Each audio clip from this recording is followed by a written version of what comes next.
Back in 1971, Pope Paul VI called for an urgent, and I repeat urgent, 1971, change in the way we behave, because due to the ill exploitation of nature, we were putting humanity at risk. He then reminded the Church that being good stewards of creation is not limited to the responsibility of using natural resources correctly or responsible, but also to complete and perfect God's work.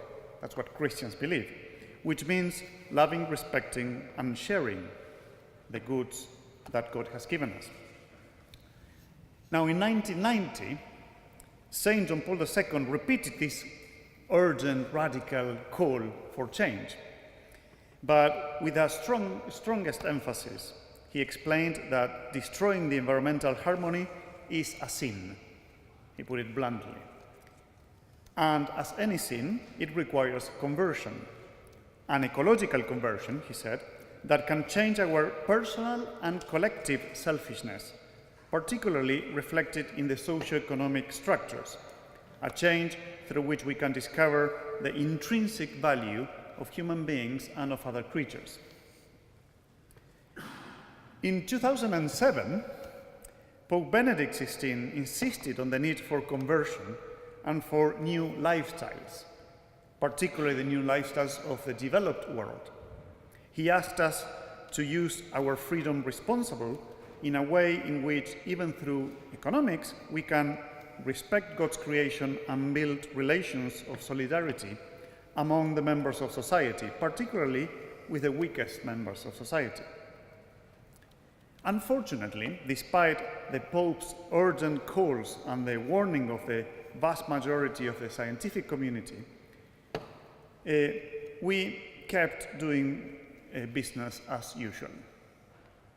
So last year, Pope Francis, in response to the signs of the time and an unprecedented socio-ecological crisis, and aligned with the social tradition of the Church, he issued an encyclical to address these matters entitled Laudato Si, on the care for our common home.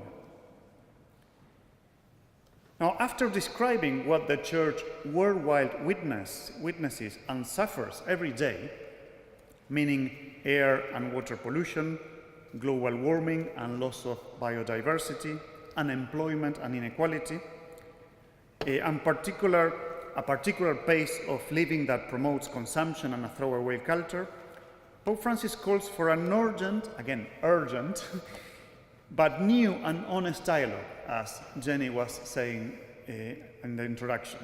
A dialogue with which we can redefine our understanding and our practice of progress, of growth. Given that everybody is part of the problem affecting our common home, the letter is issued to every inhabitant of the planet, not just to Catholics or not just even to people of goodwill. This is to everyone, because we need everybody on board in this dialogue. We are all part of the problem. We all need to be part of the solution, although some, of course, are more responsible than others. Now, after this seeing that, again, the Pope says this is not to amass information, this is to become painfully aware of the situation of people who are already affected by poverty and by climate change. And I can echo this because I've just came a couple of weeks ago. I was in Kenya, and I was visiting the Maasai community in South Kenya, the Turkana community in the north of Kenya, and the impact of the ecological degradation there is out of this world. It's just amazing. Now, after describing this, again, that the Church witnesses every day, the Pope judged the situation in the light of the Gospel and the tradition of the Church. And so he brings the light of the Judeo-Christian tradition that he calls the Gospel of Creation. And I love the title of chapter 2, because the Gospel of Creation, he is uniting the two testaments, creation and the Old Testament and the New Testament. He says the Gospel means good news, the good news of creation, and Christ who has redeemed the entire creation and cosmos and enabled us to look after it. But not only it brings a particular Christian view, it also provides a description of the roots of the crisis, of the problem. So he's not just interested in what's going on. He says, well, let's go not just to the symptoms, but for the roots. So when I have fever, in Kenya, again, you have fever, say, malaria. Well, you don't know if it's malaria. You need to go deep down and see the roots. And he explores the roots. Among others, he mentions the prevailing technocratic culture, meaning technology is not neutral, ethically speaking, and we are driven by this technocratic culture at the moment. The myth of perennial progress, the myth that we can grow without stopping, every person and every country in the world, using resources as if they were unlimited. The globalization of indifference, we are indifferent of what's happening on the other side of the planet, despite the fact that what we do and what we live is affecting others. Or the lack of political will and the prevailing consumerist culture. But the Pope also, so the Church is expert also in saying what is wrong, is it not? So the Pope provides a positive judgment, not just a negative one. And this is called integral ecology, a term that is introduced as a paradigm able to articulate the fundamental relationships of the person with God, with oneself, with other human beings, and with creation. It also stresses the need to acknowledge the interconnectedness between the cry of the earth and the cry of the poor, between economics and politics, between our daily life and our culture that is informs our daily life, between an aspiration, a personal aspiration to grow and to be better off, and the common good, between justice today in our world and intergenerational justice. Particularly the cry of the earth or the cry of the poor, it sums up the integral ecology because they have the same root. So that's why, as the chair was saying at the beginning, you cannot address one without addressing the other. A tension that we often find when we want to tackle poverty in favelas in Rio or in San Pablo. Some people say, I don't have time for ecological issues. And likewise, some ecologists would like to promote to conserve some environments without acknowledging that we need to eat and that we need to work. So the both are connected. But integrating all these themes is critical for a dialogue, as again Jenny was saying at the beginning, to redefine the idea of growth. Without this integration, the dialogue will probably fail. Now, after seeing and judging in the light of the gospel and even proposing a positive judgment, the Pope introduces lines of actions. He said, I'm not going to replace politics or economics. It's just lines of actions. And amazingly, for the Catholic Church, perhaps other traditions are more open, but the main line of action is dialogue. And the Pope is not shy in saying the Catholic Church has something to contribute to this global dialogue through our spirituality and through biblical narratives. Now, you may argue, well, but is that possible? Well, last year in the Paris Agreement, when almost all nations signed an agreement to reduce the carbon emissions in the future and to change the future of economics, I was there, and many delegations of many countries, not necessarily Christian countries, were quoting Laudato Si. So that evidences that when Christian values are proposed in a good way, then others can listen and we can contribute to the dialogue. We are not imposing, we are not saying if you don't believe this, you're going to hell. We're saying we have something to contribute, and it comes even from biblical narratives. Now, the other line of action is education. And I would love to quote my beloved mother, because when we discuss about poverty at home, my mother always says, the solution is education. And I will struggle with that answer. Is it? Because the Second World War was initiated by very well-educated people. And Zimbabwe, just to mention a country, is ruled by a person that was educated with the Jesuits. And you see what the human indicators of Zimbabwe is. So is it education, or is it what kind of education?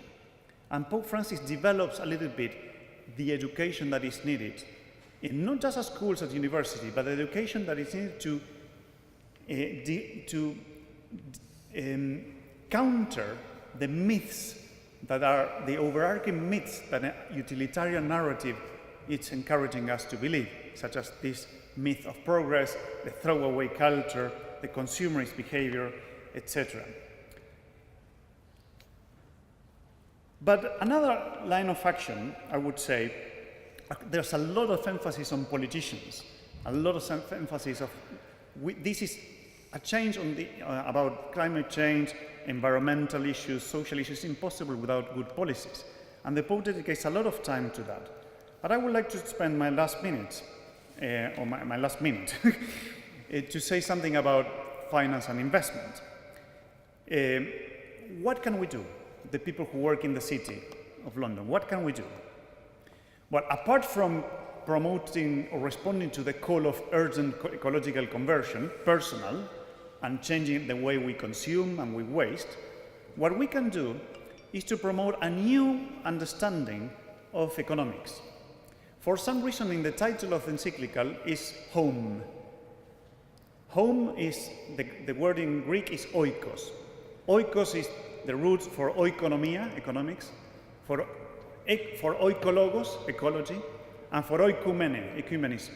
The three pillars that we find in the encyclical. And Pope Francis loves to play with words. So it was deliberately selected that word in the title. Economy actually is not just, as a Nobel Prize in economics says, Amartya Sen, it's not just about the technicalities or the engineering side of economics. It's also about ethics and values. And so Pope Francis is inviting all those investors, financial agents, and people working in business and in economics to revisit the values applied to economics and to their own businesses. Not just the principles, but also how do we value certain things? How do we value the assets? How do we value the food? How do we value relationships?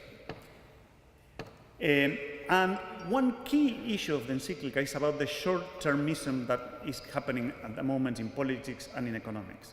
So we found, unfortunately, in democracy, people are elected by 4 years, and all what politicians want is to be successful in those 4-year times. So they're not looking ahead unless the constituency of civil society claims for that. In business, it's similar. Unless the investors claim for a longer term, CEOs of companies won't, unless they are very, very good people and very brave. It's unlikely that we will have a very long-term vision about true integral progress. So one way of promoting that is, or changing the short-termism, is to start asking questions about the long term in our own business. About investment, where do we invest our money? And where do we have to stop investing money? If we cannot continue investing in fossil fuels, then how are we going to invest in which kind of alternative energy? And if we cannot grow at this pace, how is an economy going to be like with less growth? But I would like to add, the title of my part was very dangerous because it's, what is the Pope advising? Well, actually, I don't know what the Pope would say. But in Kenya, they were introducing me, this guy comes from the same village as the Pope. So for us, having us here is like having the Pope. Well, it's almost the same, but the only difference is my village has 15 million people. But anyway, I would make an analogy, and these are 4 sentences I'm finishing, an analogy with the advice that gives but more than advice, what the Pope says, the vision that we need both from politicians and people working in business, that they have to stop blaming each other and working together. And I will paraphrase, I would say we need people, many of my friends working in finance here in the city, they would love to work elsewhere. They're very good persons in their families, at homes, but they have a kind of schizophrenia because they say, well, this is my job is terrible, but this is what I have to do. And an alternative is to quote, as I did, because I used to be a corporate lawyer as the chair. But another alternative is to remain and change finance and business from within. And for that, we need people capable of reforming and coordinating institutions, promoting best practices and overcoming undue pressures and bureaucratic inertia. We need also people far-sighted enough to see beyond immediate political needs and economic needs, wise enough to understand global as well as local problems, brave enough to challenge and resist becoming subject to the economy or profit, or understanding economic just as profit, or to an efficient-driven paradigm of technocracy, honest enough to promote transparent political processes, considering all the stakeholders involved in the political and in your business, all the stakeholders, not just some, and open enough to seek an honest dialogue and international enforceable agreements. If we have these kind of persons, then institutions will change, and then integral ecology will be possible. Thank you very much.